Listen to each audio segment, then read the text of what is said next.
السلام عليكم ورحمة الله وبركاته. عاملين ايه؟ يا رب تكونوا بخير. النهاردة هنعمل العيش البلدي من غير مطرحة وكمان من غير فرن، واللهم بارك العيش بجد طالع تحفة. وسويته على المصفى على عين البوتاجاز ومن غير طاسة خالص، سويناه على المصفى على طول، وبجد العيش كله ارتفع ونفخ، واللهم بارك طالع تحفة. في خطوات مهمة جدا انا عايزاكي تشوفيها للاخر. انا عملته معاكم قبل كده وسويته في الطاسة وكملت بقية التسوية في المصفى، بس المرة دي انا عاملاه على المصفى على طول. انا عايزاكي بقى تجربي عيش المصفى بجد طالع تحفه. يا ريت بس قبل ما نبدا، يا ريت لا اول مره تشوفيني، يا ريت تدعميني باللايك واشتراك للقناه علشان يوصلك مني كل جديد. في الاول كده هنسمي الله ونصلي على الرسول عليه افضل الصلاه والسلام. انا هعمل معاكم النهارده دقيق مدعم، يعني دقيق اسمر. انا هعمل معاكم كده 1.5 كيلو. نخلته كويس في الاول وطلعت منه النخاله، وبعد كده ضفت عليه 10 جرام خميره فوريه، حوالي كده معلقه كبيره، وضفت كمان نص معلقه ملح، وقلبت الدقيق كويس جدا. عيش المصفى اي دقيق عندك ممكن تعمليه، يعني لو عندك دقيق كده زيرو هتعمليه، عندك دقيق ابيض مع دقيق اسمر هينفع معاكي والعيش هيطلع معاكي تحفه. بعد كده انا نزلت بالميه، والميه دافيه زي دمع العين، ونزلت بالميه واحده واحده علشان ما تطريش العجينه في الاول. فاي معجنات يا ريت ما تطريش العجينه في الاول، اعجني عجينه يابسه وبعد كده طري فيها واحده واحده، كده بتوصلي للعجينه المظبوطه وكمان تطلع معاكي مخدومه كويس. العجينه الطريه هتغلبك جدا في العجين، وكمان هتتلزق معاكي وانت بتفرديها، وهتاخد معاكي كميه دقيق وكمان كميه نخاله. العيش البلدي اللي احنا بنعمله النهارده عجينته تختلف عن العجينه اللي احنا بنريحها على المطارح. اللي احنا بنريحها على المطارح بتكون عجينه طريه شويه، اما العجينه النهارده علشان هنفردها بالنشابه بتكون عجينه في الوسط. يا ريت بقى نحاول ان احنا نظبط العجينه ونخليها كده في الوسط معانا علشان العيش يبقى طري وما يكونش مجلد.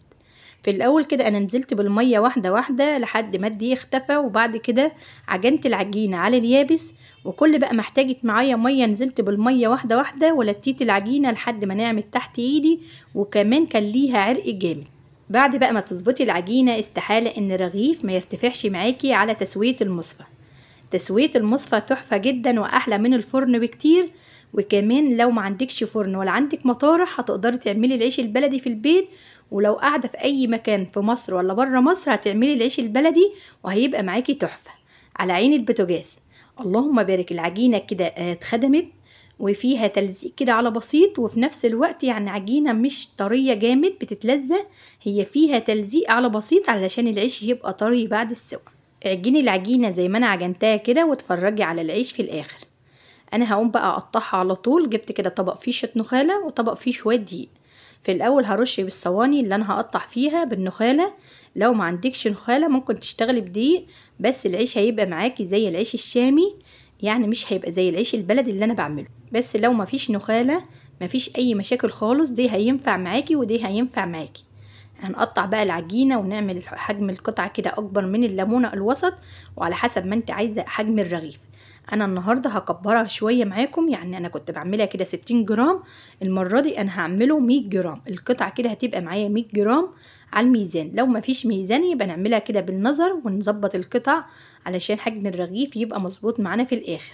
بس لو انت عايزاها اكبر من كده او اصغر من كده دي يرجع لك انت في الاخر. اهم حاجه تقطعي بقى الكميه كلها، واخر ما بتخلصي كده بتغطيها بكيس علشان ما تعملش معاكي طبقه ناشفه على وش الرغيف.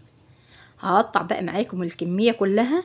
انا بقطع كده مفيش دقيق علشان مفيش تلزيق جامد، يعني انا بقطع بس كده، يعني العجينه متماسكه مش طريه قوي قوي بتتلزق، محتاجه معايا دقيق علشان ما تعجنهاش عجينه طريه هتتلزق معاكي وكمان هتعمل كده طبقه ناشفه على وش العجين. خلي بقى العجينه فيها تلزيق معاكي كده، بس تيجي بقى تلميها تتلم معاكي ما فيهاش تلزيق جامد. اللهم صل وسلم وبارك على سيدنا محمد وعلى ال سيدنا محمد. يا ريت لو لسه بتشوفيني يا ريت تدعميني بلايك جميل منك. يلا بقى حطوا لايك وتعالوا نكمل مع بعض بقيه الخطوات. احنا عملنا العيش البلدي، عملناه وسويناه على الطاسه المره اللي فاتت. المره دي بقى مش هنسويه بالطاسه خالص، والعيش برضو هينفخ وهيرتفع كله. الفرد سهل جدا وانا هفرد على طول، يعني ما سبتش العجينه ريحت خالص. اخر ما خلصت تقطيع هبدا على طول الفرد. رشيت بقى رشه نخاله تحت الرغيف، وجبت القطعه كده اللي انا بدات بيها علشان بتبقى سهله جدا في الفرد، ورشيت بقى رشه فوق الرغيف كده دقيق، رشه بسيطه. اهم حاجه سمك الرغيف، يعني ما نخلوش جنب رقيق وجنب تخين، او نخلي الرغيف سمكه تخين او سمكه رقيق قوي، يعني نخلي السمك معانا في الوسط ونحاول نخلي الرغيف مدور، واخر ما بنخلص كده فرد بنفضه من النخالة علشان ميتحرقش معانا واحنا بنسويه. هي خطوات بسيطة جدا بس مهمة جدا ان انت تمشي عليها علشان ساعة ما تيجي تسوي العيش ما يتحرقش معاكي، والمصفى كمان ما تتحرقش خالص وانت بتسوي. يعني انا سويت الكمية كلها من اول رغيف لحد اخر رغيف، المصفى ما اتحرقتش، وكمان العيش كأني خبزاه في الفرن واللهم بارك كله ارتفع. متقلقيش، هو عيش المصفى كله هيرتفع معاكي حتى لو عاملة السمك رقيق، بس احنا لو عاملين السمك رقيق هيرتفع معانا كل حاجة، بس العيش هينشف بعد التسوية على طول. يعني نحاول نخلي السمك في الوسط علشان العيش يبقى طري معانا بعد السوا. واستحالة بقى ان انت تعملي عيش المصفى وما يرتفعش معاكي خالص. انا عايزاكي بقى تقومي تجربيه حتى لو في نص كيلو. بجد العيش سريع جدا وسهل وفي اي وقت تقدري تعمليه، ولو ما عندكش عيش في البيت تقدري تعمليه. يعني طريقته سهلة جدا وسريعة وحجمه كمان زي بتاع الافران، بجد بيطلع تحفة في الاخر.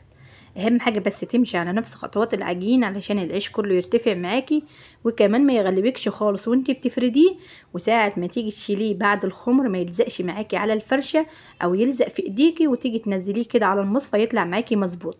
هي اهم حاجة هي خطوة العجين. يعني مفيش حاجة خالص صعبة خالص غير ان انت تظبطي العجينة، والعجينة لو ظبطت معاكي بقية الخطوات كلها هتكون سهلة. جبت بقى الطبلية وفرشت عليها كده ملاية عجين، وهشيل بقى اللي انا فردته وهنفضه الاول من النخالة وهحطه على الملاية، وهوسع بعيد عن بعضه علشان هغطيه وهسيبه لما يخمر. ما بياخدش وقت خالص في الخمر، يعني اخر رغيف هتخلصيه بعد اخر رغيف بعد تلت ساعة تقومي تسوي. اخد معايا كده تلت ساعة ولقيته اختمر اللهم بارك. قمت بقى شغلت البوتاجاز وخليت النار عالية وحطيت المصفى. اول ما المصفى سخنت وطيت النار خالص وجبت الرغيف وحطيته بالراحة خالص. عايزاكي وانتي بتنزلي الرغيف على المصفى نزليه مظبوط معاكي علشان لو اتلخبط معاكي هيستوي على نفس الشكل اللي انتي منزلاه بيه. اللهم بارك دقيقة واحدة لقيت الرغيف رفع مرة واحدة، واللهم بارك من اول رغيف طالع تحفة. لو لقيتيه منفض هتصبري بقى عليه شوية وترجعي تخبزي النفطة اللي هي بتخلي سمك الرغيف رقيق قوي من فوق وتخين من تحت. بجد العيش بيتكلم عن نفسه، مش محتاجة ان انا اتكلم عنه. اللهم بارك من اول رغيف لحد اخر رغيف ارتفع. لو هتشمعي في الطاسة وترجعي تكملي التسوية على المصفى هي نفس التسوية، بس الطاسة لو عاملة كمية كبيرة ومش عايزة تقفي وقت اطول على البوتاجاز هتخلصي بقى الكمية على طول، مش هتكمل معاكي حاجة. انا عملته معاكم النهاردة على المصفى على طول، يعني المرة اللي فاتت انا عاملاه على المصفى والطاسة، بس المرة دي انا عاملاه على المصفى على طول، وهي نفس التسوية. اهم حاجة وانت بتسوي توطي النار خالص ما تعلهاش خالص. هتشمعي الرغيف اول ما تلاقي لون العجين اختفى بتقلبيه للجنب التاني، وهتلاقي بقى الرغيف ثانية واحدة طلع معاكي وارتفع. واللهم بارك هتكملي بقى بقية التسوية كلها على نار هادية، ما تعليش النار خالص علشان ما يتحرقش معاكي ولا المصفى تتحرق معاكي. بجد التسوية تحفة ممتعة جدا، لو عاملة كمية كبيرة مش هتزهقي خالص بجد، علشان شكل العيش في الاخر بيطلع تحفة بخطوات سهلة جدا وبسيطة. وهتعرفي تعملي العيش البلدي، انت عن نفسك هتبقى مبسوطة وانت عاملة العيش البلدي. اول بقى ما يستوي معاكي كل ما تحطي رغيف هتغطيه علشان يبقى معاكي طري. انا عشان خاطر بس التصوير بس اللهم بارك الكمية في الاخر بجد تحفة. العيش كله ارتفع وكمان طري جدا بعد السوا.